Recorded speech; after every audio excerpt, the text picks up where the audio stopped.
अस्सलामुअलैकुम everyone, welcome to my channel, welcome to another vlog. I hope आप सब ठीक होंगे। हम लोग भी अल्हम्दुलिल्लाह ठीक हैं। और अभी यहाँ पे सहरी का टाइम था, मैं उठी थी। मामा के जाने से घर में इतनी बेरौनकी हो गई है, घर काटने को आ रहा है। और मैं बिल्कुल भी अच्छा फ़ील नहीं कर रही, बहुत डल हो गई हूँ, बहुत ज़्यादा ना। शायद इतने महीनों से हस्बैंड यहाँ पे नहीं थे, मैं सिचुएशन से कोप कर रही थी। लेकिन अचानक मामा आ गई, घर में रौनक हो गई। और घर में इतनी प्यारी रौनक हो गई, मैं आपको बता नहीं सकती। मामा के आने से अच्छे अच्छे खाने बन रहे हैं, हंसी खुशी मेरा टाइम गुजर रहा है। और मैं भी बिज़ी हो गई, बच्चे भी बड़े खुश। और अचानक मामा चले गई तो माहौल फिर उदासी वाला हो गया। और अब पहले से भी ज़्यादा उदासी लगने लगी है, क्योंकि एकदम जब आप अच्छा फ़ील करने लग जाते हैं ना, रौनक हो जाती है, तो उसके बाद जब एकदम उदासी आती है ना, या घर में बेरौनकी हो जाती है, तो वो ज़्यादा फ़ील होती है। तो बस मेरी भी ये सिचुएशन है, बिल्कुल बुरा टाइम गुज़रा है। और बहुत उदास हूँ, बहुत ज़्यादा। जिसे कहते हैं कि अब मैं कोशिश तो कर रही हूँ अपने आप को हील करूँ, लेकिन कैसे हील करूँ, क्या करूँ कोई होप नहीं है। खैर, यहाँ पर मैं सहरी बना रही थी और मुझे बस सहरी में भी यही याद आ रहा था कि मामा होती थी और कितना मज़ा आता था। मामा ने तैयारी कर लेनी, सहरी बना लेनी और मैं बस मज़े से खाती थी। और इससे पहले ये था कि मैं जो हूँ ना, एक बहुत भरे घर से आई हूँ। जैसे हम लोग जॉइंट फैमिली में थे, दादा दादी, ताया चाचा, सब लोग हम एक घर में रहते थे। सबके पास दो दो रूम्स थे। और रमज़ान में मेरी अम्मी, हम लोगों के किचन सेपरेट थे। लाइक ताई अम्मा अलग कुकिंग करती थी, दादी अम्मा अलग कुकिंग करती थी, और जो है मेरी अम्मी वो अलग कुकिंग करती थी। मेरी दादी अम्मा माशाल्लाह वो कोई 80-90 ईयर्स की होंगी। और सिर्फ फोर्थ होने से 3 मंथ्स पहले उन्होंने काम छोड़ दिया था। उनकी सेंसेस लॉस हो गई थी। लाइक वो अपनी सेंसेस में नहीं थी ना, उनको कुछ याद नहीं रहता था। अदरवाइज़ वो सारी लाइफ अपना और दादा अबू का ख़ुद काम करती रही हैं। कोई मेड नहीं थी, कोई कुछ नहीं था। इवन बहुओं पे भी कभी बोझ नहीं बनती थी। और बहुत वो नाइस और एक्टिव लेडी थी। और मेरी अम्मी ने शादी के बाद सब काम, मेरी तरीका सलीका मेरी दादू से सीखा। तो हम उस घर में रहते थे, और जब रमज़ान आता था या मुहर्रम आते थे तो मेरी दादी माँ कहती थी, अब घर में डिफरेंट चूल्हे नहीं चलेंगे, एक ही चूल्हा चलेगा, सब बैठ के वहीं पे खाना खाएंगे। तो हम रमज़ान में नीचे दादी माँ के पास आ जाते थे। सहन में चूल्हा लगता था और हम सब चटाई बिछा के बैठते थे, सहरी अफ्तारी बनाते थे।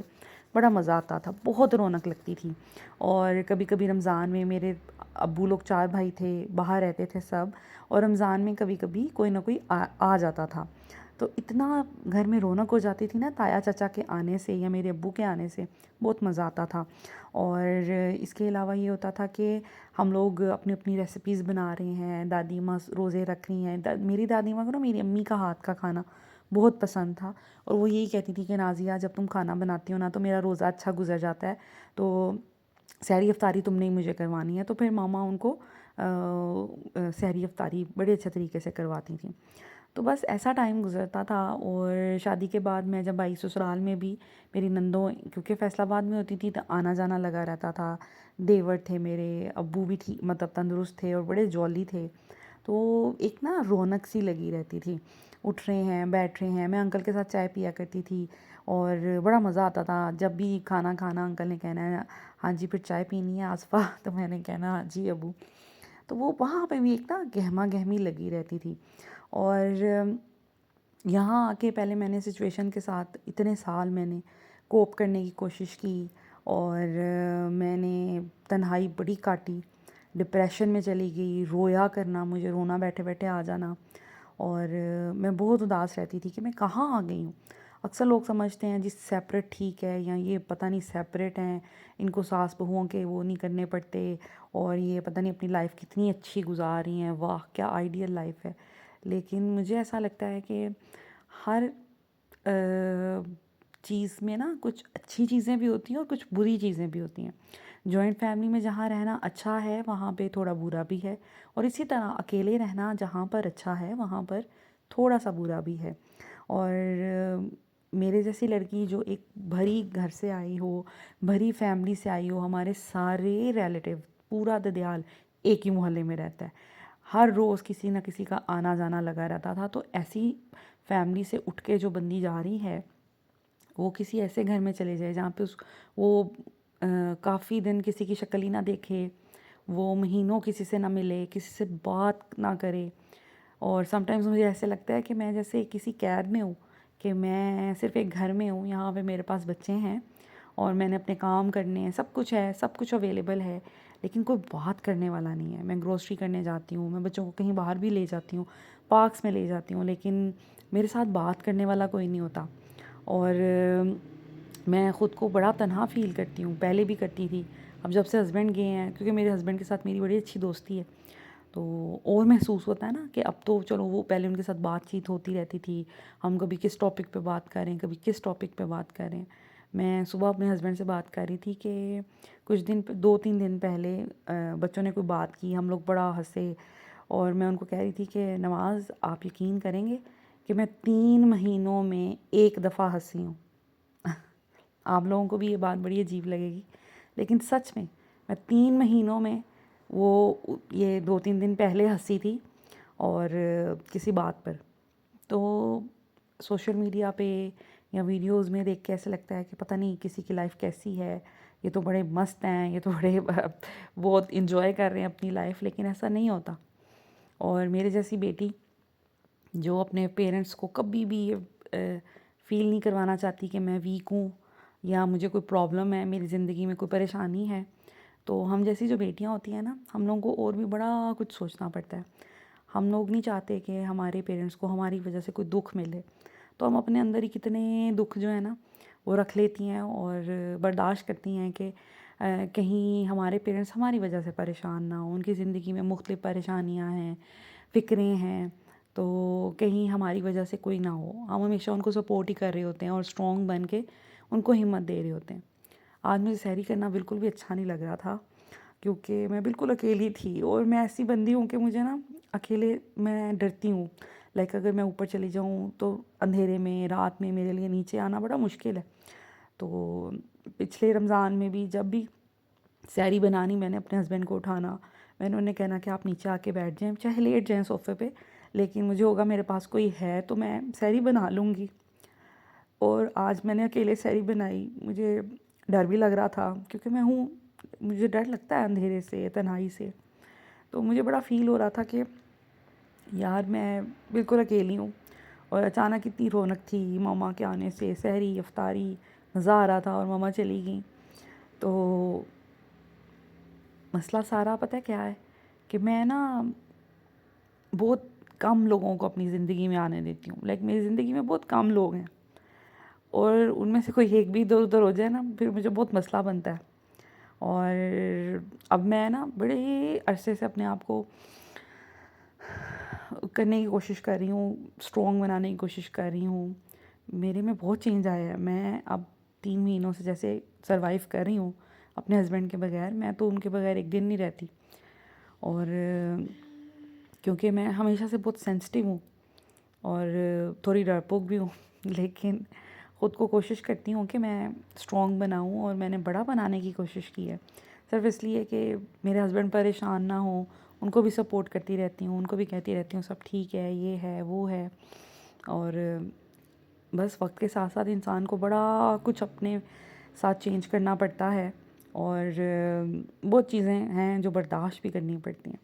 एनीवेज़ आज जुम्मा था, तो सैरी करके तो मैं सो गई थी। उसके बाद मैंने सोचा, ये ड्रेस मैंने बनाया था और मैंने पहना ही नहीं, सिर्फ वीडियो में पहना था जब मैंने ड्रेस डिज़ाइनिंग की वीडियो बनाई थी, क्योंकि हस्बैंड इधर नहीं थे, कहीं नहीं गए, उनको भी पहन के नहीं दिखाया, तो पहना ही नहीं।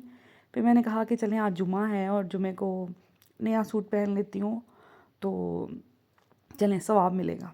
तो उसके बाद मैं फिर शावर लिया, बच्चों को नहलाया, जुम्मा था ना, तो मेरी कोशिश होती है उनको नहलाऊँ, और साथ में फिर मैंने नमाज़ पढ़ी, कुरान पाक पढ़ा, और काफ़ी अच्छा लगा। तो ये टाइम जो होता है ना, फिर लाइक थोड़ा बहुत कुरान, बहुत ज़्यादा नहीं पढ़ती, टाइम ही नहीं मिलता, यकीन करें। मेरा ख़्याल है कि बहुत सी लेडीज़ मुझसे मुखालफत भी करेंगी इस बात पे, लेकिन कुछ ये मुझसे रिलेट भी करेंगी कि वाक़ई घर के कामों में, बच्चों में, रोज़े से, फिर नमाज़ें पढ़ना, तो उसके बाद फिर कुरान पढ़ने का यकीन करें टाइम नहीं मिल पाता। नींद भी डिस्टर्ब हुई होती है। तो बस थोड़ा बहुत जितना भी पढ़ लेती हूँ, अल्लाह ताला कबूल करे और तौफ़ीक दे कि ज़्यादा से ज़्यादा पढ़ सकूँ। तो यहाँ पर बस मैं कुरान पाक पढ़ रही थी और हाँ, मैं आप आज की वीडियो में आपके साथ शेयर करूँगी। मेरी एक फ्रेंड है बहुत अच्छी, उनका भी यूट्यूब चैनल है, आप लोग प्लीज़ उनको सपोर्ट करें। वो बीमार भी हैं और उसके बावजूद भी वो वीडियोस बनाती हैं और अपना चैनल चलाने की कोशिश कर रही हैं, अपने हस्बैंड को सपोर्ट करने की कोशिश कर रही हैं। अनीला हाशमी उनका नाम है। उनका यूट्यूब चैनल था, 3 साल उन्होंने मेहनत भी की और उनका चैनल एकदम यूट्यूब की तरफ से डिलीट हो गया। तो वो बेचारी बहुत ज़्यादा डिप्रेस हैं वो भी, और उन्होंने खैर ख़ुद में हिम्मत पैदा की है, दोबारा चैनल बनाया है। तो आप लोग, मैं इस वीडियो की डिस्क्रिप्शन में ऐड कर दूँगी। अनीला हाशमी उनका नाम है। आप लोग ज़रूर जाइएगा, उनकी वीडियोस देखिएगा, उनके चैनल को सब्सक्राइब कीजिएगा और उनको भी सपोर्ट कीजिएगा। तो अल्लाह पाक सबके लिए आसानियाँ करे। और जो लेडीज़ घर में रहकर अपने बच्चों की परवरिश भी कर रही हैं, कोई ना कोई काम करने की भी कोशिश करती हैं कि चलें किसी तरीके से अर्निंग में इजाफ़ा हो या घर का सर्कल अच्छा चले जाए चले या फिर बच्चों का कोई फ्यूचर अच्छा हो जाए, तो मेरा ख़्याल है हम सबको उनको सपोर्ट करना चाहिए।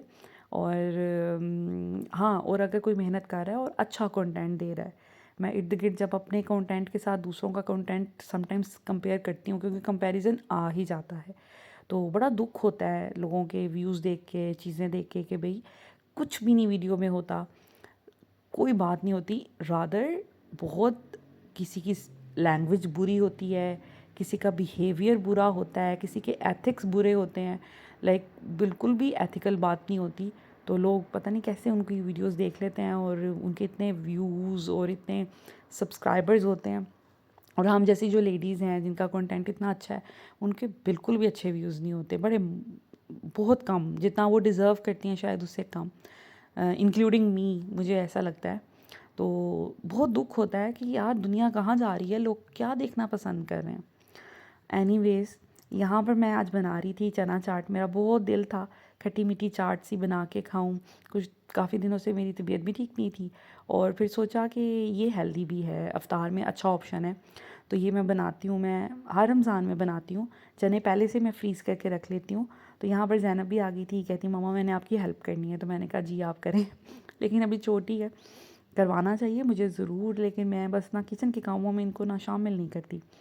तो यहाँ पर मैंने चने उबाल कर और आलू डाले हैं, प्याज बारीक बारीक, साथ में टमाटर मैंने ऐड किया है, हरी मिर्चें ऐड की हैं और साथ में मैंने धनिया और पुदीना। आपने ये सारी चीज़ें डालनी हैं और यकीन करें इतने मज़े की चाट बनती है। और बस अब इसमें मैं सिंपल चाट मसाला डालूँगी। चाट मसाला शान का ज़रूर ट्राई कीजिएगा, हमारे घरों में नेशनल का यूज़ होता है, लेकिन शान का बहुत मज़े का है। उसके बाद ये इमली की चटनी मैंने डाली है, जो कि मैंने ख़ुद बनाई थी, रेसिपी भी शेयर कर चुकी हूँ, देखना चाहें तो देख लीजिएगा। और साथ में मैं थोड़ी सी आइस क्यूब्स डाल दूँगी, जब तक ये मेल्ट होएगी इफ़्तार का टाइम आएगा तो ये बड़ा अच्छा ठंडी ठंडी सी चाट बन जाएगी। ऊपर से आपकी मर्ज़ी, आपने पापड़ी डालनी है आप डाल लें, आपने दही डालना है डाल लें। मुझे दही वाला आलू चने नहीं पसंद, मुझे इसी तरह पसंद है, क्योंकि हम कॉलेज में जब जाते थे तो वापसी पे मिला करते थे, जिस यूनिवर्सिटी के पास स्टॉल लगता था, बहुत ज़बरदस्त उनकी चाट होती थी, तो मुझे ये वाली चाट पसंद है। बाकी इसमें ये है कि डाइनिंग टेबल पे जब आप ये सर्व करें तो इमली की चटनी और चाट मसाला लाजमी रख दें, ताकि किसी को अगर तीखा करना है इसको तो वो कर सके। बहुत मज़े की ये चाट बनती है और रिफ़्रेशिंग है और बहुत ज़्यादा हेल्दी भी है। उसके बाद यहाँ पर मैं जो मेन कोर्स आज बना रही हूँ वो होगा हमारा चिकन। इस चिकन की मैरिनेशन भी आपके साथ शेयर कर ली थी मैंने। तो ये वही चिकन टिक्का है जो मैंने बनाया था रमज़ान की प्रिपरेशन में, मेक एंड फ्रीज़ रेसिपीज़ में। तो ये चिकन ड्रम स्टिक्स मैंने लिए थे, उनको कट्स लगाए थे और घर के ही मसाले मैंने डाले थे। बीच में थोड़ा सा तिक्का शिक्का मैंने फ्लेवर देने के लिए शान का मसाला डाल दिया था। अब मैं इसको मीडियम फ्लेम पर ढक कर रख दूँगी और तकरीबन 20 टू 25 मिनट्स में इसका पानी भी ड्राई हो जाएगा और ये इंतहाई सॉफ्ट बन के तैयार होगा। तो यहाँ पर मैं बस इसको चेक कर रही थी, लगा नहीं है ये, बस ये बहुत अच्छा इसका पानी भी ड्राई हो गया। आज मेरा दिल था ना कोई पकोड़ा हो, कोई ऐसी चीज़ ना हो, बस हेल्दी हेल्दी मज़े का खाना हो। तो स्टीम रोस्ट मैंने ये इसको स्टीम तो नहीं कहेंगे या कह भी ले, मैं इस तरह स्टीम बनाती हूँ। इससे इतना मज़े का बनता है, सारे जूसेस इसके अंदर रहते हैं और बड़ा अच्छा। और एंड पे मैंने थोड़ा सा ऑयल डाल के इसको तेज़ आंच पे भुनाई सी कर लेनी है इसकी, बहुत मज़े का बनता है। और इसके साथ मैंने एक स्पेशल ट्रिक करनी है, वो भी आपने देखनी है। तो यहाँ पर ना मेरे पास मैंने कल कुछ बनाया था, तो मैंने उसके साथ ना ये प्याज और थोड़ी सी शिमला मिर्च बची पड़ी थी, मैंने ज़ाया नहीं की, मैंने फ्रिज में रख दी थी कि मैं इसका कोई ना कहीं यूज़ कर लूँगी। तो मुझे आज ख्याल आया कि चिकन के अंदर डाल लेती हूँ, इसका अरोमा बहुत अच्छा आता है। उसके साथ ही हमने एक कोयला दिखाने के लिए यहाँ पे चूल्हे पे रख दिया है। हम अपने चिकन को देंगे कोयले का स्टीम, इससे चिकन बहुत अच्छा बनता है, ऐसा लगता है आप बारबेक्यू खा रहे हो और बड़ा ही मज़े का फ्लेवर आता है। ज़रूर मेरे कहने पे ट्राई कीजिएगा। तो यहाँ पर जब कोयला अच्छे से रेड हो जाए, आपने बस इसको तेज़ आंच पे रख देना है और टर्न करते जाना है। जब ये अच्छे से दहक जाए, रेड हो जाए, तो फिर आपने इसको स्टीम जो आपने बनाया है उसमें डाल दें, तो आपका बहुत अच्छा कोयले का दम उस पे आ जाएगा, उसका फ्लेवर थोड़ा ना कोयले वाला हो जाएगा। यहाँ पर मैंने एक फ़ॉइल लिया है, उसको मैंने थोड़ा सा एक बाउल उसी का बना लिया और साथ ही मैंने उसमें कोयला रखा।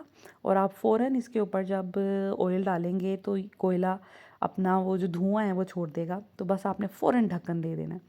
आप इस तरह किसी भी कढ़ाई में करके देखें, आप कबाब बना के उसकी कढ़ाई बनाएं, उसमें कोयले का स्टीम दें।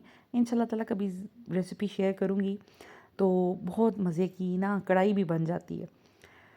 सो यहाँ पर मैं अब बना रही हूँ ड्रिंक में मैंने बनाई है आज स्ट्रॉबेरी लेमनेड कह सकते हैं आप इसको। हमने स्ट्रॉबेरी डाली, नमक डाला, थोड़ी चीनी डाली, लेमन जूस डाला, अपने हिसाब से ले लें। मैंने 2 क्यूब्स लेमन जूस डाला है और तकरीबन 1 पाव के करीब होगी हमारी स्ट्रॉबेरी। और ज़्यादा सारा मैंने इसमें पुदीना डाला और बर्फ़ डाल दी और उसको ब्लेंड कर लें। पानी ना डालें बेशक। चीनी मैंने डाली थी 3 से 4 चम्मच जो टेबल स्पून होते हैं। इतने मज़े की रिफ़्रेशिंग ड्रिंक बनी थी। अगर इस रमज़ान आप चाहते हैं कि कोई रिफ़्रेशिंग सी ड्रिंक पिएँ तो इसको ट्राई कीजिएगा। लेमनेड मैंने मिंट मार्गरेटा भी आपके साथ शेयर किया था, लेमन सोडा भी शेयर किया है और अब ये स्पेशल थर्ड ड्रिंक है जो मैं शेयर कर रही हूँ।